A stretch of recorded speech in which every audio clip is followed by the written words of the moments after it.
Hello, welcome to episode 272 of the Epic Film Challenge, The King of Kong, A Fistful of Quarters. This is a documentary film about gamers, like classic arcade gamers. There's a guy called Billy Mitchell, who in the 80s was a kid gamer, and he got world records at all these scores on the arcade games. And now in his 40s, he's seen as like the gamer of the century, and he's just this caricature of a human being. Like, he's got this long hair and this like nicely done, that always wears a shirt and tie, and he's just like, really cocky and stuff.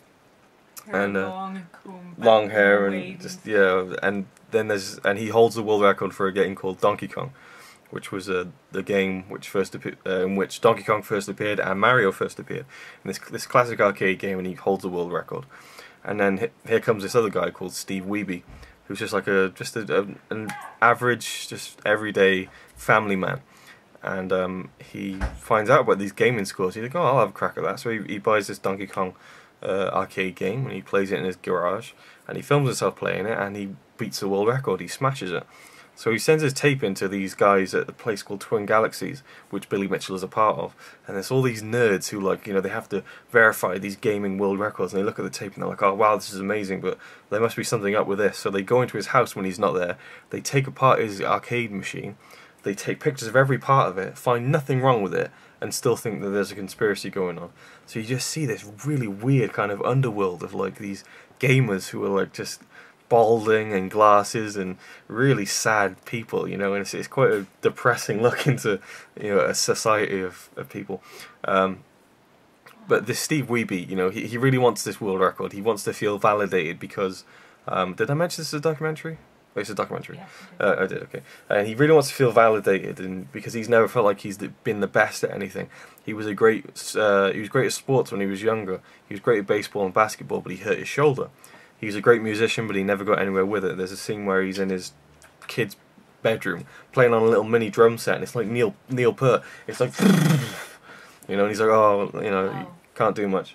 And what? He wasn't that great. No, but it was pretty damn good. Okay, his drumming was awful, and it wasn't basically awful. I said he wasn't that good. Stop it. So he goes over to this place, this arcade where all the Twin Galaxy guys meet up and geek out and go, oh, let's play some arcade games. And so he goes to that place, everyone's looking at him, they're trying to put him off and stuff, and he beats the world record again. Everyone's there, they got a camera on him, can't be disputed. Now actually I've looked it up, and apparently the film edits it slightly to make it seem more like an underdog story. But like Billy Mitchell is like, really like about this. So he sends in a tape of him beating that world record. After he said that only... Yeah, after he said himself that, oh, well, you have to be prepared to go there and do it yourself. You can't just phone it in. So he kind of just goes against everything he says. And then the whole film is gearing towards Steve Wiebe and Billy Mitchell meeting and playing the game together and trying to beat each other, but Billy Mitchell just never shows up.